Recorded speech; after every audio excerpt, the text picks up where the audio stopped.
So what does a bond election mean to taxpayers? It is important to understand that a school district's tax rate is made up of two components, the M&O or Maintenance and Operations Tax Rate, and the INS or Interest and Sinking Tax Rate.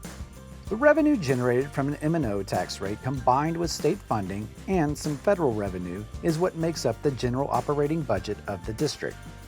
The general operating budget covers daily operations including salaries, utilities, routine maintenance, and instructional supplies. The revenue generated from the INS tax rate is used to repay money that the district borrows for items designated as capital improvements.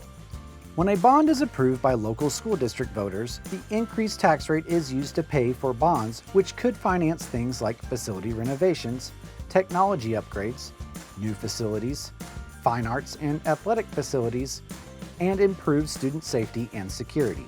The INS tax rate revenue cannot be used for general operations.